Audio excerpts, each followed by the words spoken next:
ഈയിടെ യമനിൽ ഒരു യുവാവിനെ മയക്കുമരുന്ന് കൊടുത്ത് മയക്കി കിടത്തിയ ശേഷം വെട്ടി നുറുക്കി കഷ്ണങ്ങളാക്കി ആ കഷ്ണങ്ങളെല്ലാം വാരിക്കൂട്ടി ഒരു ബാഗിനകത്താക്കിയിട്ട് ഒരു ടാങ്കിനകത്ത് വെള്ളം നിറഞ്ഞു കിടക്കുന്ന ഒരു ടാങ്കിനകത്ത് കൊണ്ട് മുക്കി ഒളിപ്പിച്ചു വെച്ച് ദിവസങ്ങൾക്ക് ശേഷം ദുർഗന്ധം കാരണം പോലീസ് വന്ന് പരിശോധിച്ചപ്പോൾ അതൊരു കൊലപാതകമാണെന്ന് മനസ്സിലാക്കുകയും അങ്ങനെ ആ ഒരു ചെറിയ കുറ്റത്തിന് വധശിക്ഷയ്ക്ക് വിധിക്കപ്പെട്ട നിമിഷപ്രിയയുടെ വേദനജനകമായ കഥയാണ് ഇന്നത്തെ ചാനല് സോഷ്യൽ മീഡിയയിലെല്ലാം വളരെ വലിയ രീതിയിൽ വാർത്തയിൽ നടക്കുന്നത്. ചിലവർ എൻ്റെ അടുത്ത് പറഞ്ഞതെന്ന് വെച്ചാൽ അവരുടെ അവസ്ഥ കൊണ്ട് അവരത് ചെയ്തു പോയതാണെന്ന് ചിലവർ പറയുന്നു.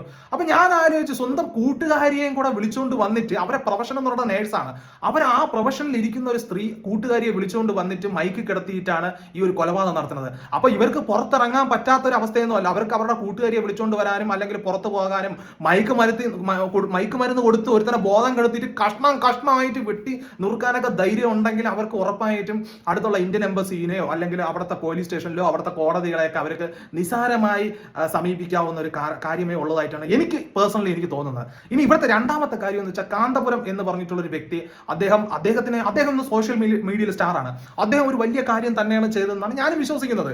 കാരണം അദ്ദേഹത്തിന് ഇതിന്റെ ഒന്നും ഒരു ആവശ്യമില്ല, ഇങ്ങനത്തെ ഒരു കാര്യത്തിൽ ഇടപെടേണ്ട ഒരു ആവശ്യമൊന്നുമില്ല. പക്ഷെ അദ്ദേഹം ഒന്നും നോക്കാതെ ഇതിനു വേണ്ടി അല്ലെങ്കിൽ ഒരു ജീവൻ ഒരു ദിവസത്തെങ്കിലും നീട്ടി വെക്കാൻ വേണ്ടി അദ്ദേഹം പരിശ്രമിച്ചത് വളരെ സ്വാഗതാർഹമായ കാര്യമാണ്. അദ്ദേഹത്തിന്റെ ഉദ്ദേശം വളരെ വലിയ കാര്യമാണ്.